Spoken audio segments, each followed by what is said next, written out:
موږ دلته د مراجعینو نه عریضې راجمع کوو او داخل د سیستم یې کوو، هغوی ته د مربوطه ادارو نه احکام اخلو، دې ته یې واپس بیرته تسلیم کوو.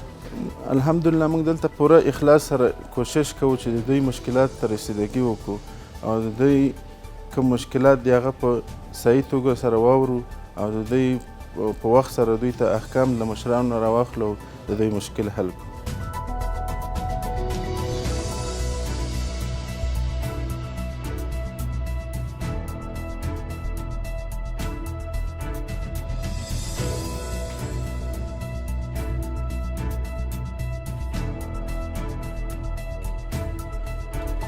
بعد از اینکه امارت اسلامی پیروز شد و با کار و فعالیت خود آغاز کرد، سر از هفته میزان به کارهای خود آغاز کردیم که تا فعلا روزه اول مراجعین ما مثلا کم 20% 30% بود، تا حالا در 40% 50% رسیده.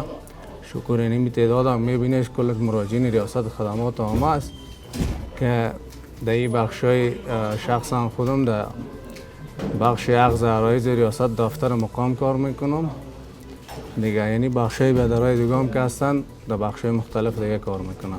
روزه اول که آمده بودیم یک برخورد احساس میکردیم، احساس ترس میکردیم، ولی بعد از اینکه برخورد مثبت شه با مراجعین دیدیم، با مردم دیدیم، با کارمندا دیدیم، بسیار احساس خوشی کردیم و از این دولت خود فعلا راضی هستیم، خوشحال هستیم دیگه. تا فعلا کدام برخورد منفی ازشون ندیدیم و توقع ما هم در آینده همی است که یک برخورد خوب و برخورد مثبت با همکارای ما، با دوستا، با تمام وطندارای ما از خود نشان بدن تا اینکه وطن ما، دولت ما را به جهانیان بشناسند. شخصا خودم در مدیریت عرایض دفتر مقام بخش اخذ عرایض کار میکنم. مراجعین می عریضه خود بر ما تسلیم میکنه.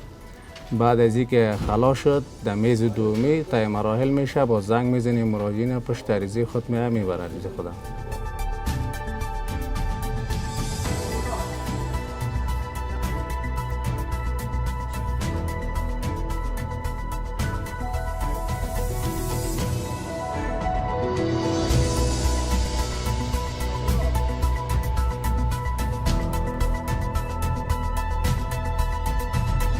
بخشای بایومتریک پیش میبریم، همه عدم مسئولیت، همه تمامی زنایی که پیش ما میوین کارایش انجام میدیم. از کارمندای خود خیلی خوشحال هستیم دیگه. همه مشتری ما هم که میوه از ما خیلی خوشحال است دیگه. از تمام کارمندای خود خوش هستیم دیگه. هر کس که پیش ما میوه از کارای ما راضی هستن.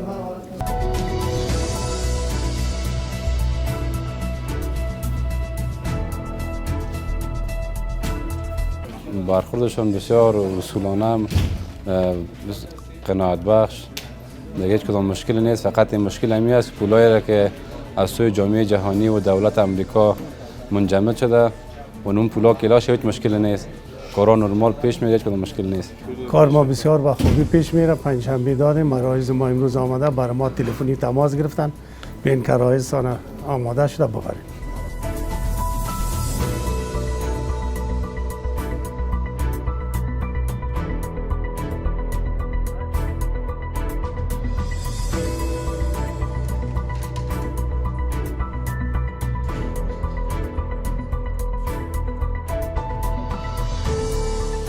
همیشه در خدمت مردم هستیم و هر کسی که اینجا به خاطر عدم مسئولیت مراجعه میکنه ما همیشه در خدمتشان هستیم و بایومتریک میشن، اول عکسشان میگیریم، هم تو با سلسله مراتب انگشتایشان میگیریم و بعد از اون معلوماتشان ثبت میشه که خدا نخواسته کدام جرم چیزی نکرده باشن، باز ما باش نوشته میکنیم، مسئولیت نداره.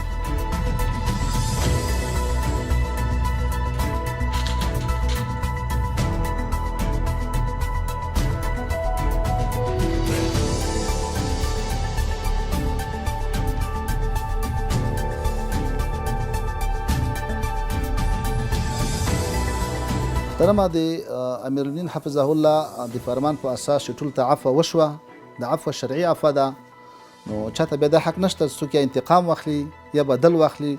هغه ټول زموږ ورونه دي، ارادې شي زموږ سره د کار وکړي. ټول افغانان دي، زموږ ورونه دي په هر بخش کې چې څوک کوم بخش کې ماهر وي، کوم بخش کې تعلیم کړی وي، ارادې شي هغه بخش کې موږ دوی ته کار اجازه ورکوو او دوی د کار په مخ بوځي. مراجعین نه زموږ غوښتنه دا ده چې دوی چې کوم زموږ خپل اصول دي قانوني د هر ادارې د هر بخش، دوی باید هغه قانوني مراحل طی کړي. دوی اکثر عرایض راوړي خو په هغه اصولو باندې موږ ته نه راځي. قانوني عرایض دوی طی کړي نو په هغه باندې بیا موږ دوی موږ نه عریضه راوړي، از موږ نه ډایرکټ دوی غواړي چې مقام ته ولېږه احکام راوړه. از موږ کوم مشر چې د عرایضو هغه بیا ترتیب ورکوي، مقام ته ځي، مقام بیا احکام ورکوي. موږ دلته تثبیت کو، نمبر ورکو، مقام بیا ارشد معین ته لګي یا تامینات ته لګي. نو دې کې یو ورځ خامخا لګېږي. نو الحمدلله مرجعین ته زموږ دغه توصیه ده چې دوی دې بیړه نه کار نه اخلي. موږ انشاءالله یوه ورځ کې دوی ته ټول عریضې احکام کوو او دوی ته الحمدلله خپل عرایض په لاس ورکوو. او بل محترمه ښه خبره دا ده چې دلته رسیدګي په ډېر سهولت سره کېږي.